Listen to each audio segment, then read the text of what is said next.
Okay, I think this is actually recording now, Craig. So, Okay. welcome everybody to the show. Thank you so much for coming. My name is Ben Stimson. Of course, this is the Essence Summer podcast. And today I have, and I say this every time, but every single one of my interviews are special. I have Craig Spencer from back home on the show today. Hello, Craig.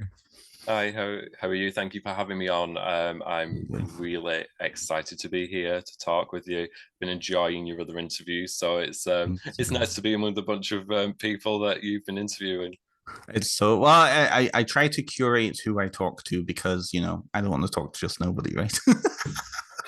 But I'm really pleased that I was able to get you on, especially so close to your book. So Craig's book, Witchcraft Unchained, just came out as of 2 days ago.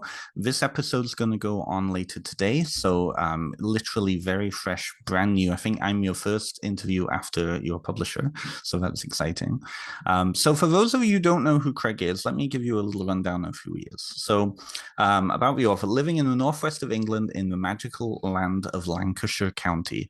I have long been surrounded by the occult. This is Craig speaking. A holistic therapist, traditional witch, and avid bookworm. So you're a Lancashire-born Anglo-Italian witch who practices traditional Lancashire witchcraft. Craig's academic background earned him a degree in science with honors from the University of Salford and a postgraduate certificate in education from the University of Central Lancashire. He is an integrated therapist and Reiki teacher. In his downtime, he enjoys reading, learning new languages, currently Mandarin, Ni Hao, and has a love for all things comedy and horror. Other works by Craig include Aradia, a modern guide to Charles Godfrey Leland's Gospel of the Witches, published by Llewellyn Worldwide. And of course, why you're here is your recent book, Witchcraft Unchained, exploring the history and traditions of British craft, which is through Cross Crow Books. So, first of all, congratulations on the book coming out. Thank you. Yeah, I'm really excited you are. As you said, you're the first interview since it's been out, so this is so exciting. And I think you're one of the first people to actually get to read the book in the wild, so that's also very exciting. No, Um, that's a lie. I've been seeing the reviews coming in. Come on, Craig. well, you're one of the first. You're like the first of the people that's not like not part of like an advanced readers group. Okay. You're somebody more, more like sat at home reading it and just taking it in. So it's a bit more exciting because you know what's in there. True. And I have it open on my computer so we can go through line by line, chapter by chapter, and we can ask you the hard questions. Why did you put that in there? Yeah, why is that full stop there? Why did you not use the comma? What were you thinking, right? No, it's I have to be honest, like I didn't really know your work when your first book came out. We've only connected in the past year or so. I think it's been a year or so. I can't think when we connected, but I think you're right. Yeah. yeah, about a year ago now. Yeah. And I thoroughly enjoyed this. Of course, coming from a British background myself, and in the process of moving over there, I was very keen to see what you had included and what you were discussing. So I love it. We can certainly get into it, but there's a couple of pieces. Let's actually get a sense of from you, what were you hoping to achieve with the book?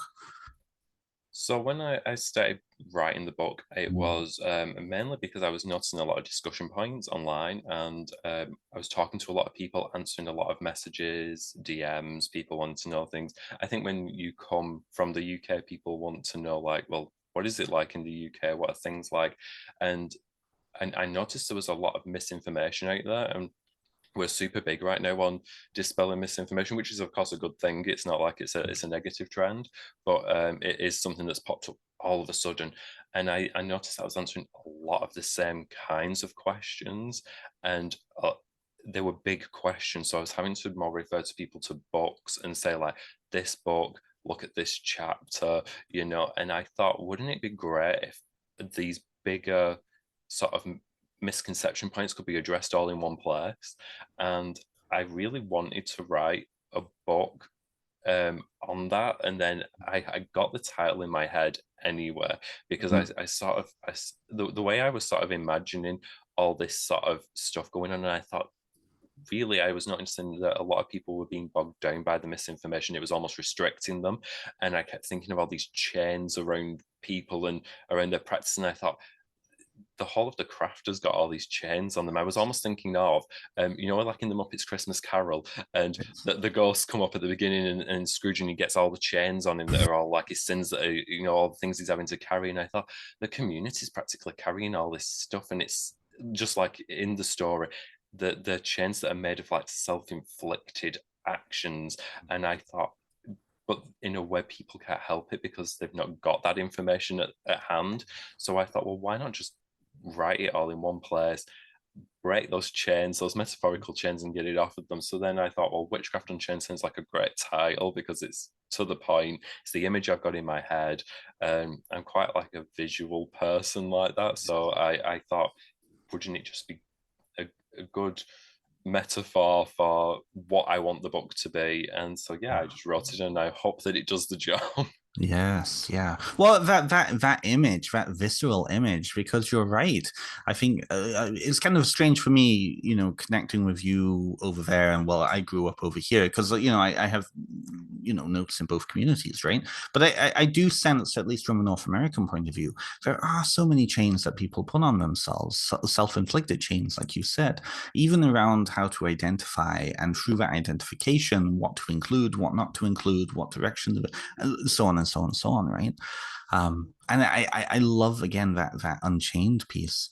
There's I think that really reflects in kind of the flow of the book. I just want to share for readers the main chapter titles, and we can get into discussing about those.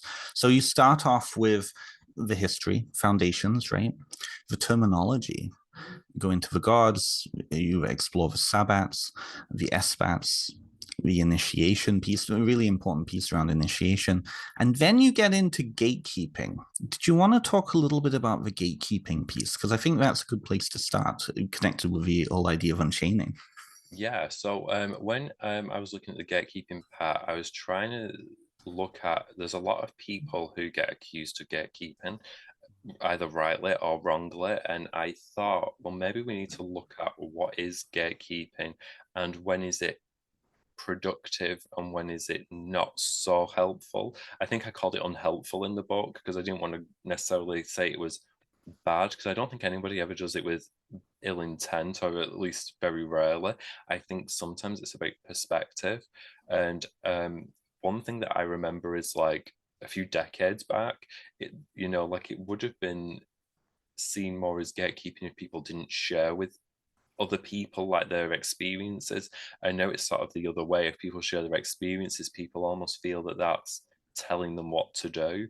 And I really wanted to try and see if we could do like a self-evaluation almost of, well, when is it unhelpful, when might it have something productive to say? And looking at it sort of like that. I mean, you have a therapy background like I do. Absolutely. And so when I tried to, I tried to use certain techniques. I didn't want to make it a therapy session, but I wanted to use certain kinds of language in the book so that people could have that self reflection and introspection. So part of it was, everybody does this. Everybody, we all tell ourselves certain stories, certain narratives that shape who we are. And what I wanted to do was that typical therapist thing where you lay down a fact and then you sit back and you just let the person reflect, have their reaction, even if it's a knee-jerk reaction, a cathartic reaction, before they come to that level of realization, they work through it. So I thought, well, maybe if people have got a bit of a knee-jerk reaction to something like gatekeeping, maybe if we just lay down the facts of, well, when could we draw something useful, or just even make a decision? Maybe it's, well, I'll take this information in, but it's not really for me. And when does that flip into something negative? And I thought, well, when people can make that distinction, they'll probably not have as much of a knee-jerk reaction to it anymore, which I thought was probably a useful strategy in the book, because it puts the power back in the people's hands, which is really what I wanted. I mean, I also was looking at Maslow's hierarchy of needs through certain parts of the chapters where I was thinking, well, if you lay down that foundation and people are sure of the information they're reading, and they've got that comfort level, they get that climb to self-actualizing on their own anyway. So I don't need to tell people what to do or what to think or how to practice. They'll do that for themselves once they've got that confidence in themselves because they know they've got a good solid foundation. So that's what I really tried to do there. And I thought, well, if you can just take tidbits from people, it might not always be gatekeeping, or when it is, at least you'll recognize it is, and it's not just this knee-jerk reaction that something's almost, we perceive something as trying to oppose the narrative we tell ourselves, which are obviously two very different things. I know not everybody listening to this will probably initially get it on the level that we might be interpreting that, because it's something that you see in a therapy client relationship, where you have to sit back and just let people come to realizations on their own. But I did hope that people would feel at least empowered after reading it. I actually say that in the book. It's one of my 3 things that define a witch. I say offensive, what is it? Offensive, provocative, I think it might have been, and empowering, the word witch. And I thought the word witch is quite empowering for people, and maybe we need to put a bit more power back in the people and not looking for power from other people, emulating other people. If we just have good solid information, we can make decisions on our own, and that sort of mitigates the gatekeeping element as well, because you're not having to turn to somebody like, what can I do, what can't I do? It's just a case of, well, what do you want to do, what's your goal? I love that. I love that. And just on that note, it's interesting to see what Ian Chambers wrote in the foreword, particularly around that. I have the quote right here. Ian says, "In Witchcraft Unchained, Craig Spencer has fearlessly approached the nuts and bolts of modern witchcraft, refusing to look away from where it comes from, whilst keeping a steadfast eye upon the present and future." And this is the quote here: "There are few words in the English language that can be as empowering, offensive, and provocative as the word witch." Right. Yeah, I think that really gets to that. Yeah. It's the power of being able to search very quickly through a PDF, right? But I love that idea because, like you said, I think this can be applied to any place in our life, any kind of community that people find themselves. The narrative comes up. At first, it's our own narrative of who are we, and then how is that we going to turn into kind of us, right? But then it can be easily subsumed, and the narrative can, like you said, the chains can come around that narrative, and suddenly the chains of the narrative, right? It's very, very interesting. So this is a book then that you're perceiving people can keep coming back to. I hope so. Yeah, I'm thinking that they can do it as like a reflective experience. So there are points where I ask questions in the book, and they are questions that are literally just intended to be, right, I've given you a list of facts and information. What is your answer based on that? And someone's answer might be, I don't actually care about the history or the facts because they speak to something that isn't what I'm doing. Right. But even that is a useful answer, because it's, again, it's that moving to self-actualizing. It's saying, well, I can accept that these things happened, they're historical, Mm. but if it's not relevant to me, it's something I can know, but I don't have to be um, the product of it, I guess I'm saying. And I think sometimes people do, they look for that authenticity. And in witchcraft, the witch has always been the rebellious person, really. The main authenticity is authentic to yourself. And that's what Absolutely. I want people to do. I want them to find their own answers to the questions. So it's not like I necessarily have leading questions in there. It is just, what is your answer to this? Like even the initiations one, I lay down things, but I also discuss like, do you need initiation? But that's Mm. just a question I pose. It's like, well, once we've looked at what it is and what it isn't and what it's about, is it even something that you want, are interested in, that it speaks to you? And that's, I actually think I do say in the book, off the top of my head, I do actually think I say it's an answer only you can give to yourself. It is, Right. it's your answer, it's not the answer. And I think in the craft, when we're looking for authenticity, sometimes we look for the definitive answer and not always Mm. think about the fact that sometimes it can just be my answer. Right. So I have a question on that, Sure. and I think you will. I hope this doesn't come across as a challenge, but a lot of my own spiritual background, initiation is always posited as the necessary step. And it has to be done this way in order to be initiated, not just for yourself, but as a part of the community, right?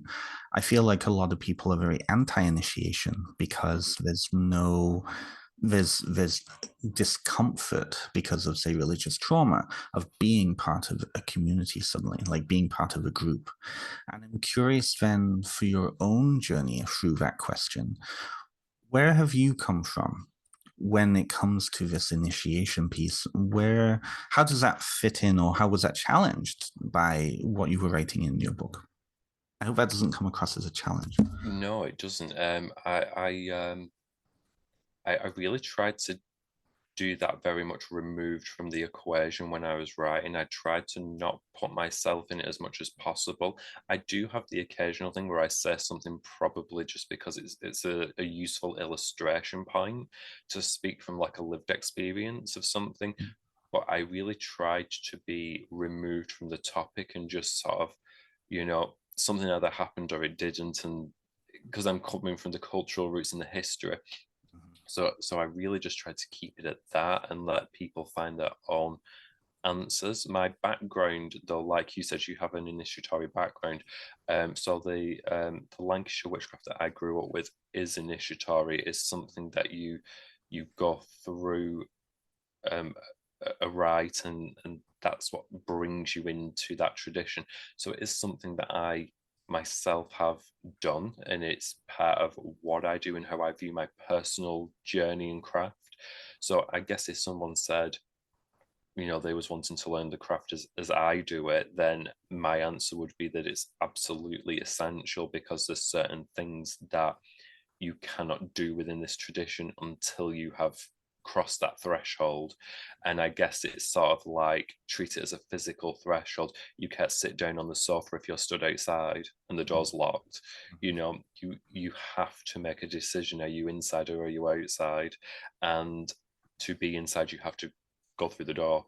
And so but not everybody is wanting to be sat on the sofa at the same time. Some people are happy being outside in the woods in this metaphor. So maybe they're happy and content with where they are. So I think in the book I almost laid it down as, what do you want to get out of your craft, and is it possible to get that thing without initiation? And if it isn't, then you have to have a discussion with yourself of how much you want the thing. But if it's something that you can get without, then I don't think that we need peer pressures on the subject, because if it's an open-ended thing that anybody can do anyway, then why complicate it? It's an interesting dynamic. What I heard in what you were saying, I'm being a therapist now, by the way. What I heard you were saying in that is that even asking the question, beginning to act, like even answering, even asking that question initially for yourself is an important step in that process of initiation, however that initiation ends up being, right? And Yeah, absolutely. yeah, but I also heard in that piece around people confusing then that kind of personal journey of taking on this title, taking on this role, taking on becoming part of this tradition with the community aspect of that social control of no, you need to become us. Yeah, Right? Is that a good fair say of saying it? it is. Yeah, like I feel like sometimes like a thing in history which is quite interesting now, because we're seeing the flip dynamic of something right now, where you see a lot of people and they'll talk about their witchcraft, and then people, you'll have seen this online, everyone will have seen this online, and someone will chip up and say, you're not practicing witchcraft, that's Wicca. And yet what's quite interesting is, if you look at that historically, that debate started in, I believe it was in North America. It was wherever Raymond, no, not Raymond, yeah, Raymond Buckland's group. Yeah, it was North America. He first rooted his covens. Those that came after him had a bit of a spat. I think it was around the 90s when you got those Wicca for the Solitary Practitioner by Scott Cunningham. And then what you had was, if someone wasn't initiated, it was the same narrative. You're not a witch. What you're doing is Wicca.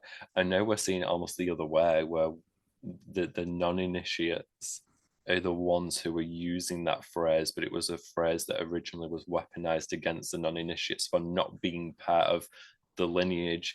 And I think it's interesting that we have almost hit this point where we've got a reoccurrence in the history, but it's from the flip side.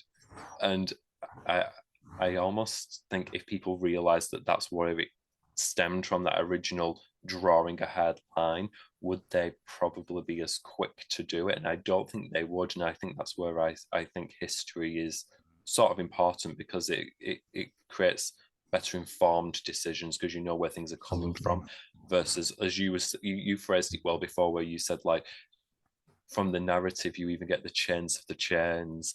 And I think that's what that is. It's like, it's a narrative spun off a narrative, and it creates something new. And I think if we dug back into our roots, or we tended the roots of our tree, as much as the branches are spreading out in all different directions, and that's beautiful and wonderful, I think if we tended our roots more, we would probably be a bit more harmonious. There is a Native American phrase, I don't know which Native American group it is, so I'm not going to try and guess, but and I'm probably butchering the start of the quote, but it says something on the lines of, it's a silly tree that fights with its own branches. And I think that's where we sort of are a little with the misinformation. I think we fight with our own branches, and we don't realize we all come from the same tree, and we can be different branches, different leaves. Some of us might have fruit, some of us might have, foliage, some of us might have a bird nesting in there, but we're all the same tree. And I think when we fight among ourselves, it's somewhat self-destructive. And I think that I guess that is a goal of the book in a way. I think if we can break some of these unhelpful narratives, I'm not saying it's going to be like a tide turning book. I'm not that big-headed, but I think if we can at least create discussion on it, it would be, I think it'd be interesting if we could get enough momentum for a discussion at least. Absolutely. How would people just having stories for themselves as opposed to stories that have to be for everybody look? I just think that'd be interesting. I have said, if I could turn the tide on one thing in the community, it would be that. I have been asked that before. Like, I think everyone has that, like, if you could change one thing in the community, what would it be? I think that would be it.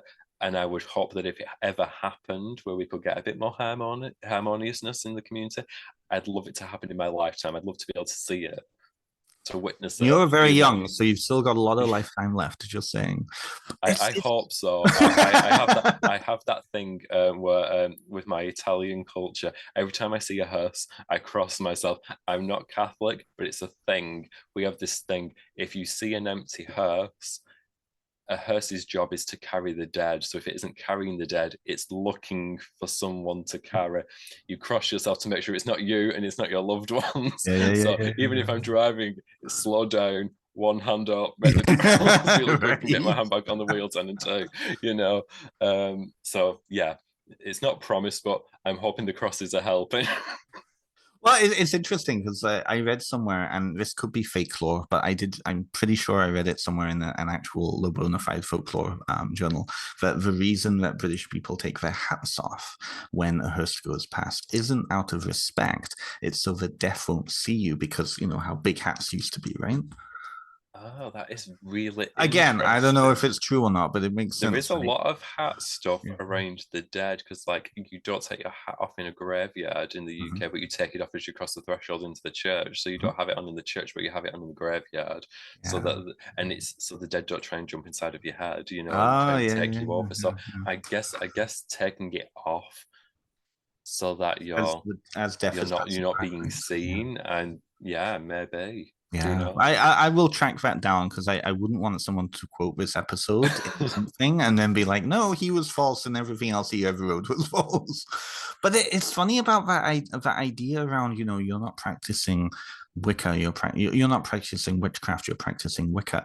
Because when you look at how that framed, is framed. That is such a Protestant versus Catholic kind of mentality. You're not It practicing is. Christianity, you're practicing Catholicism. And that goes back how many centuries now? Right? Back to the So many, so many.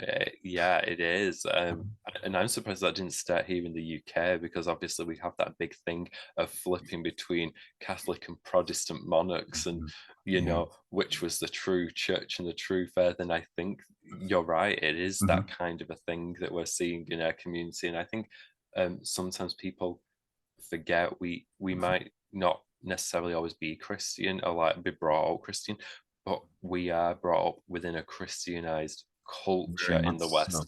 Yeah. And I think sometimes people forget that that does sometimes impact how they view things. And it's like you say, it is like that Catholic and Protestant thing. It's a perfect way of describing it. Yeah, but it just occurred to me that it's very similar, and it's true. It makes sense that it started in North America, because in North America, like, although like in UK, you don't tend to hear it as much. The evangelicalism isn't as big over there, right? But over here, there are a lot of evangelical Protestant churches who are so far branched off from the root, right, where they don't consider anything else other than themselves Christian, right?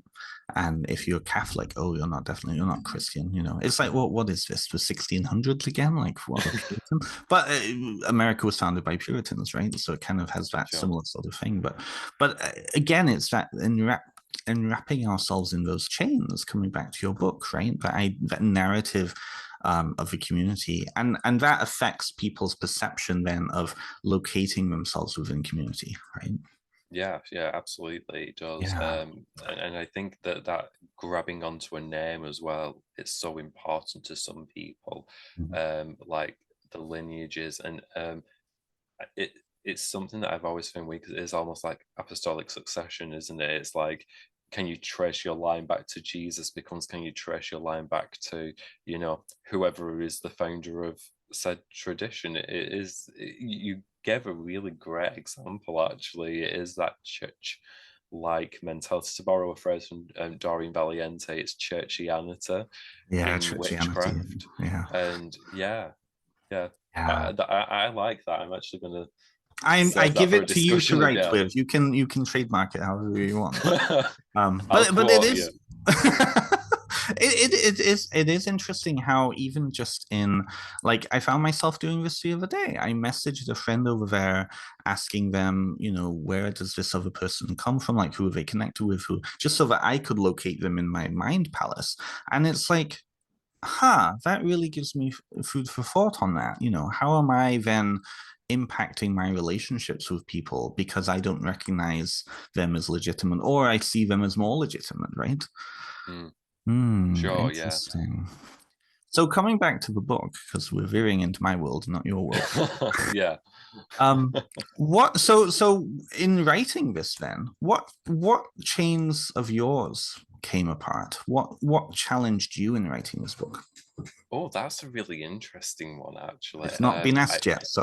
No, I think honestly it was probably looking at certain biases that I have, probably how I could broaden my own perceptions based on certain things, like because I have like I just practice what I practice, and I don't tend to get involved in wider community, but I guess in the sense of like with other traditions of the group, I sort of don't care what people identify as in that respect.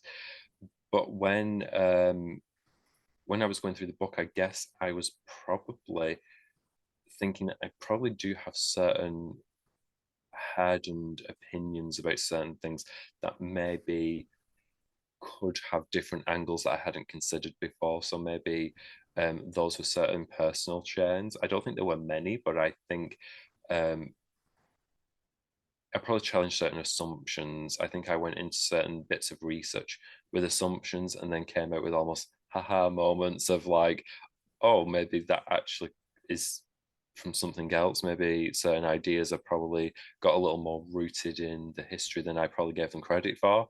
So I think there's certain things like that probably that changed my perceptions. Right, right. And then in looking, because you started writing this for about 2 years ago-ish, is that the... Yeah, on and off. Yeah, I had some chapters that I took out because I didn't feel like they worked in this book. So it was a bit of a creative process of just deciding what should even be in there and what order it should be in. So It's yeah, true, it's a struggle, isn't yeah. it? So it wasn't as quick as I thought it was going to be, but yes, it was probably about 2 years. Yeah, Yeah. It's a common thing. A lot of people who, well, mutual friends of ours, 2 years seems to be that sweet spot. I think it the does. fastest I've heard is 18 months. The fastest I've heard. So then, okay, 2 year process. Kind of going back to what I just asked you, what surprises you? Like going through it now, is there anything that you've come across that you wrote a long time ago that surprises you? Um, I think the one thing that stood out when I had to rewrite it for proofing, or reread it, sorry, for proofing, that stood out was something that I completely forgot was in there, because it was something I wrote right at the very beginning, and it was when I was talking about the Sabbats, and I mentioned my seasonal affective disorder in there because I know that it's not often touched on in witchcraft books, and I actually wrote it being just out of my SAD, and also reflecting on probably the impact that COVID had on it that year, and the quarantining. And I think that was the biggest surprise was probably how open I'd been in the book because, as I said earlier, I tried to have like a really backseat approach. Like I presented everything as like a third party looking in. Like I didn't try and immerse myself too much in the book. And so I realized just how much of myself I did put into that little section and how I was feeling. And I Mm. think that surprised me jumping back at how I'd almost used it as a small diary entry in the middle of the book, but I still felt like it worked where it was. It's I just looked it up, the piece here, and it's a, I mean, you're right, it's a very personal piece here. You say, I have long said and believed that as the winter starts to creep in, some humans are meant to naturally hibernate, but are without an opportunity to do so. We have to carry on with our lives, jobs, etc. If I had the choice, I would not leave my home at all during winter. I like to wrap up warm, get mad cravings for nearly everything, and the sight of decorations before a certain point, Samhain threatens to push me over the edge. Um, that's a real departure from kind of the tone of the other parts of the book. So and now I'm curious. Do you feel like you would want to be more personal in your next project? Because I'm sure you're working on something else, right? I am working on something, yeah. I don't know. I don't tend to be that level of personal, but I felt like for the subject it was. Yeah. I felt like it would be wrong to deliver it in such a dry, dispersonal way. I Mhm. think it was better to say, well, if I'm doing a section on seasonal affective disorder and witchcraft or how that might affect a witch at that time of year, it was helpful to say, well, this is how I feel, and maybe people could possibly relate or reflect on their own experiences if they have it too. So I felt like, because I mean, let's call it what it is. It is a disorder, and it can be quite a challenging disorder. Even in just the passage that you read out, where I said even Mm. the set of like Christmas decorations too early, Yeah. it can be enough to almost topple me at that time of year. It depends how hard it hits me, actually. It does hit me different each year. 2020 wasn't a bad year, actually. It was a very small gap where I really felt the impact. But yeah, I get very, um, not necessarily moody in a grumbly way, but I get in a personal mood, like a discomfort. It's like an internalized discomfort, and I thought that was important to share because Yeah. of the fact that witchcraft books do not touch on this. So I Yeah. thought if you're going to touch on it, you just have to say it as it is. Would I be more open in the future? Possibly, although I don't think it's truly my style. But I am quite a private person. I mean, even doing interviews like this at all is quite a leap for me. I think people who know me very well are very surprised that I even am doing something like this because it's very much not me. So even have my face, I don't even do selfies. Like if you follow me on social media, the selfies are so rare. So possibly more personal, but I don't think they'd be overly personal if some of it crept in. I really I really want to honor and appreciate what you just said, because I think that part really checks back in with what your intention with this book to unchain. I think a lot of people coming into these traditions for the first time, unlike us who have been practicing since we were very, very young. I mean, you were a kid. I know you come from a neo-pagan background in your parents, and that's been part of the household for such a long time. But people coming into these traditions later in life, there can be well, to be enchained into a narrative of, I have to be a certain way, I have to do a certain thing, I have to be this way, and I have to take on this way of living my life, right? Whereas I think the important piece with that being in your book is that it's not only giving permission, but it's also telling people that it's okay to have privacy in your life and your witchcraft. It's okay to live your witchcraft and your private life in tandem with each other. And it's also okay to have issues and live your disorders. I mean, I certainly, I get migraines, and during the summertime, like, I hate midsummer because it's always often a migraine sort of day for me. I don't know what the spiritual implications of that are, but I prefer when it's darker and colder and just nicer outside for me, right? And that affects my religious practice, right? I think I want to honor that piece, and I think that a lot of people feel like they have to be big and visible, and their witchcraft shouldn't be private because suddenly they're in this new place in their life. They've found these new traditions, this new practice, and they want to share it with everybody in the world as a statement of, I'm no longer part of that thing I've just come out of, right? Yeah, true. I think a lot of even like I think the impact of social media does it too. I think just because I say a lot to people, I think we forgot the social aspect of social media. It becomes almost an advertisement of people. Yes. It's like advertising their life more than genuine interactions. Like you said, we started speaking probably just over a year ago. Maybe a year ago, yeah. Yeah, and that was just on social media. We was being Yep. social through social media. I mean, what a surprise, like people pass out that people are actually being sociable on social media. Yeah. I think that's a big thing too. It's like you say, people almost want to have these grand, almost thing statements, but I think as well it's because of how the social media aspect of it is geared, because they want to feel part of the community, but almost every other person's like a witchy influencer. And it's like I think it's important, as you said, to almost acknowledge that you can have that bit of privacy, and your crack can just be for you. It doesn't have to be for everybody else. In fact, I don't think it should be for everybody else, because No. let's face it, when you see pictures on social media of someone's magical working, their magical working in reality is going to be quite messy. They're not going to have repositioned everything, got a ring light on it, and took 500 pictures and then edited it and filtered it. In reality, they would just do the work Yeah. and light the candle and do whatever. They wouldn't be laying it out and sprinkling it with crystals to make it look nicer and for the ring light to reflect off. And I think influencers in our community are quite honest about that, but I think new people see the aesthetic and think that's the way it has to be. And I think it's important as well to acknowledge not only can your craft be private, but it can also be messy. It doesn't have to look neat and Perfect. tidy. Absolutely.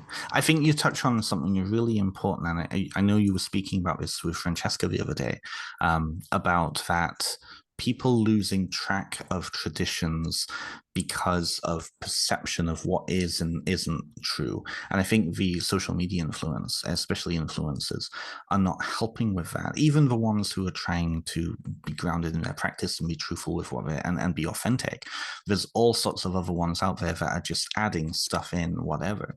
I think if memory serves, you were on an Alexandrian Facebook group, and somebody had asked a question about whether incense was originally, was it incense or candles was originally Incense, yes, something? incense Yeah, that's right. And people were like, no, no, no, no, no, it's only free, in the past 3 years. And then Maxine Sanders came on and was like, no, no, it's something we did in the past. Yeah. What was that like for you, first of all, to see that, first of all? Well, it was interesting because I know some Alexandrians here in the UK, and I know they, at least there, have mentioned blessing incense. So, and I knew it was at least longer than what people were saying it had only just sprang up from. So I thought, oh, I don't know the answer. Obviously, I didn't at that moment know. So I thought, well, is it something that's tracked over across the pond, and it's only been there, because that was like where the people were answering from. And then yeah, it was it ever blessed in Alex and Maxine's original coven in London in the 70s? And people were saying, no, no, never. It's not in the Book of Shadows. It was something that was added to the Book of Shadows. And then Maxine just, I don't think she'd read the thread. I was just reading through the thread, and then she popped up. But I think they had specifically phrased the question to Maxine originally, Oh, I although see. they left Okay. it open to anybody else if they had the answer. So I think Maxine, probably just seeing that she'd been asked a question, just typed the answer in, and she just said something. It was just sort of like on the lines of like, oh yes, we blessed the incense and from the beginning, and then I'm not sure if the question was asked about candles as well, and she said, but it was right, no, not the candles, but yes, the incense. And then you got like people jumping on after, almost going like, oh, thank you, Maxine. I didn't know this, and I just said, not to put a too fine a Of point course. on it, but if she was no longer here, the bigger majority would have thought it was something new when it was really from the 70s. So I think that was really the main point. I just thought it was quite an interesting thing to stumble across. I was just scrolling, just sort of thought, oh, the long thread of interaction there. What's this about? And then yeah, just seeing Maxine's comment in there, it sort of tickled me in a way, because I sort of thought, it is that thing of the stories people tell each other. Like, I think one person had said on there, oh, I think we got that from the Gardnerians. I think that's where we picked it up from. And then Maxine's just popped up. No, we did it from the beginning. So, I mean, I just thought it was great. It was like one sentence, but I just thought it was great. But it's a good point. If she hadn't been there, then there would have been a lot of people thinking that this was just a recent innovation, and then that tradition would have been lost, right? Yeah, Yeah. sure. That begs a question, and I'm curious what you think then. What do you find is I don't want to say relationship. It's not really a continuum. What is the sweet point between kind of orthopraxy and innovation that could lead to older traditions falling away? We see this in folklore all the time, right? Things just disappear because they're no longer relevant to the community. Things evolve into different things. So, what would you say when it comes to witchcraft? What's that sweet spot for you? The sweet spot for me, I guess, is if something's still being spoken about, then it should be spoken about in its original context, or at least the original context should be known, even if it's slightly evolved. It might have slightly evolved in a pocket, but it might not necessarily have evolved in that way everywhere. So I think if we're going to use certain things like terminology, references, perhaps knowing why the why of the thing, I guess, the rationale. Because I think also on the back of that, when you understand the why and the rationale, that's where the innovation comes from, because if something needs changing, because you know what point it's serving to start with, and if that point's no longer relevant, then you innovate it to make it relevant, I guess. Where if you don't understand to start with, it becomes a wider thing that's something else, if you know what I mean, if that makes sense. Makes sense to me. Yeah, like for example, I do mention in the book, in terminology, I have the origin of the phrase besom, and I mention about it being part of the Lancashire dialect, which obviously I speak, and it travelled because a lot of the major people at the start of the revivalist movement were all from the region or around, and they spoke the same type of dialect. So it was just sort of sprinkled in. And I was talking about how yes, it's a broom, but the reason why we call a broom a besom and not a broom is because of a local hill spirit, a malevolent hill spirit that is called a besom. And then when you put this broom up, it's like almost like a folk custom that's based in a local myth. And I do mention the myth in the book very briefly. And when you put that broom up against your door to ward against the influence of these besom, the broom is referred to as a besom brooch. That's if you're speaking really broad Lanka, or a besom broom if you want to. So people just started retracting that sort of that phrase, and it just became the besom. But if you don't live near where there's like a haunted besom hill, and you're not probably even in the county, then calling it a besom, which is really not a besom brooch, which is an apotropaic charm against this spirit that your home is encroaching on the land, and so you're trying to avert the almost the wrath against where your house has been positioned. If you live nowhere near their territories, putting up an apotropaic charm to protect your home from something that your home's not even in danger of is, to me, a bit of a strange thing. And also jumping the besom, which I say it tickles me because I think of these little mischievous spirits with people jumping off when they're getting married. You know, these little like sort of crone-like figures being planted at somebody's wedding, and then people jumping over it. Like I just get this little image in my head, so it tickles me a bit. But yeah, I think if something's still alive, then that I don't mind people it's not like I'm like, oh, don't call your broom a besom, because I'm just like, I'd like people to at least know the mythology on which its name comes from. I think that's the thing. I guess it's like dream catchers in a way. People there were people who had dream catchers back in the day, and they didn't have a clue what they were for, and they just sort of put them up as decoration.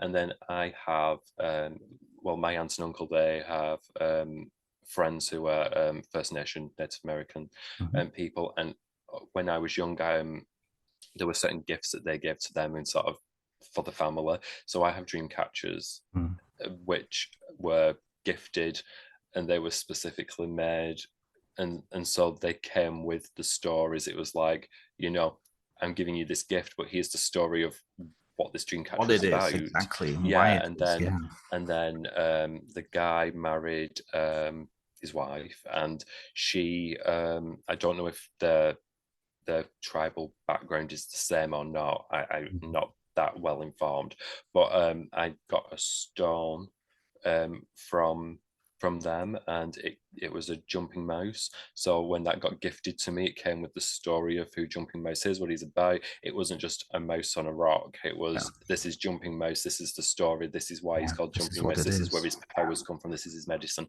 and this is a stone, and this is being gifted to you. So it was sort of like these stories got passed as sort of like the gifts went to my aunt and uncle. They came down, they gave the gifts, they told the stories, and so I think that's where I come from in my craft as well, because it's where I grew up. Like if you get something, it comes with the story attached. Absolutely. I'm all for innovation, but I also want to know the roots of something, where it comes from. It speaks to that organic sort of way of evolution within a culture, right? Versus we unfortunately see a lot of in North America, people taking up things because their perception or their projection of is fulfilling a need for them. It has nothing to do with the actual culture. I know Mara Starling talks about this with Welsh culture, where the word, and you see it a lot in North America, people of like Welsh background from like centuries ago, you know, very great. It was like ancestors came over, calling themselves gwyrach, which is the Welsh word for witch, but the monstrous form of a witch, not a human witch, the monster of a witch, right? Versus Swynraig, which is a charmer, cunning folk, more of that tradition, right?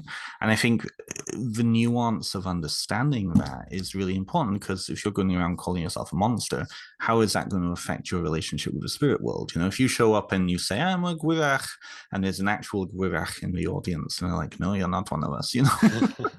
Well, that's actually a really interesting point on the back of what I was saying about the besom, because I really, the besom here, they are almost like that stereotypical witch in a way, but they are, as you said, they're a monster. They're not a human being. They are an entity, if you like. So I guess it would be the same thing if people started saying that they were a besom instead of a witch. It would.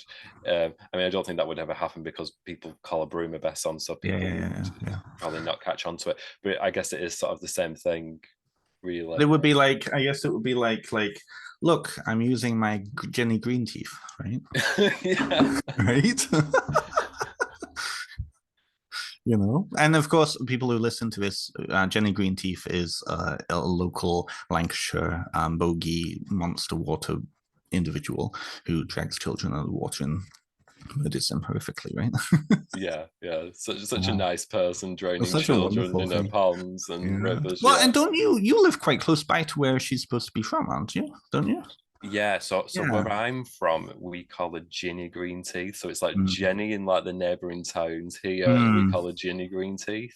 And although I don't know if it's the same with Jenny, although I imagine it is, we also have that she sits in trees that are by rivers. So she almost she can either be in the water and pull you in, or she can like be in the tree and she can jump on you and almost fling herself on you to get you in the water. Oh, that makes sense. Yeah, She's almost like stalking her prey. You know, she just sat waiting in the trees. I've heard the version. I think maybe it's more like the Calder Valley area, but there's a version where you're walking around and then suddenly her hair will come down and wrap you like the hair I've like this, you know what I mean? Yeah, and then like you then get pulled into the water. If anyone's ever seen like The Ring, the horror movie, but the original Japanese version, it's sort of the same thing, but without needing a VCR, she'll just come for you anyway, you know. But where like Tomoko's in the well, it's sort of like that, but she's in her rivers and her streams, places like that. So yeah, if anyone's ever seen that with the hair, they'll know what you're talking about. And if not, a book is being written somewhere about it, I'm sure. Yeah, if not. So we're coming up to the end. This has been delightful, Craig. This has been really fun. I've really enjoyed this. So my last question for you then is, what are you most proud about the book, and what do you hope people get out of it? Oh, most proud. That's a difficult question. I know. Probably that it got published, I guess. I mean, just didn't get out there at all, I think. No, you're not allowed that one. Choose something else.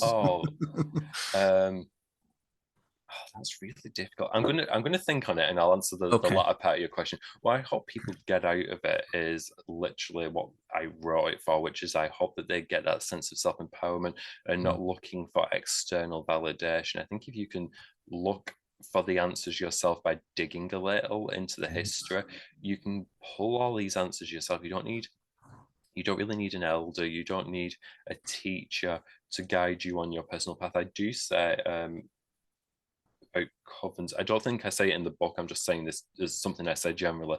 Even if you look at a coven is a group of solitaries, because everybody has to walk their own path. Yes, they might get together in a group to work something in that moment, but away from that, it's not like just putting on your Sunday best and going to church.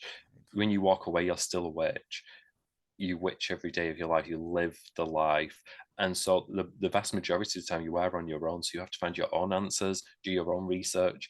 And that's what I hope it encourages. Like, if people are going to dig into where things come from and question books, even if it's your favorite author, if they don't give you a citation for where something comes from, find out. And then it might just be their interpretation of something. And so you'll know if it's unverified personal gnosis, or whether it's a historical fact, or whether it's an opinion, or whatever it is. And I think when people are better informed, they make their own answers, their own decisions. And so I hope that it starts that sort of thing for people, Mm-hmm. and guiding themselves, being in charge of their own self and not looking for an externalized authority or approval. And then I guess the other thing is it might encourage people to write books, and witches love books. Let's face it, we're not people of the book, but we love a good book. Yeah, I kind of think what I'm most proud of with this book, I think it's probably, if anything, there's discussion points. I think it's Mm-hmm. the topics that I chose to look into, and I'm hoping people find the value that I'm hoping they'll find in it. I'm going to just quickly do a shot to camera because no one's seen the book yet. But Yes, there we go. Thank you. It's a gorgeous cover, Craig. yeah, and Honestly. oh, this is what I'm proud of as well. That I got Trash Yeah. Polka, which is my favorite, one of my favorite artistic styles on a book cover. You don't see a witchcraft book; they always Mhm. try and look clean. I like that it's like this grubby, Yeah. like scratchy, messy Mhm. thing, and yet it still screams witchcraft. And I guess that's Totally. what I wanted in it as well. I guess even from the cover, it's you don't have to meet an aesthetic or an opinion or a standard. Just be the messy you. I do live by a motto, which is if you're going to be weird, be confident about it. Mhm. And I am that weird person who will, collect like twigs off the ground and pick up some rocks and, you know, talk to a spirit. And Mhm. if I'm out in public and I'm doing some kind of work, I don't care if people see me. I'm not being subtle about it.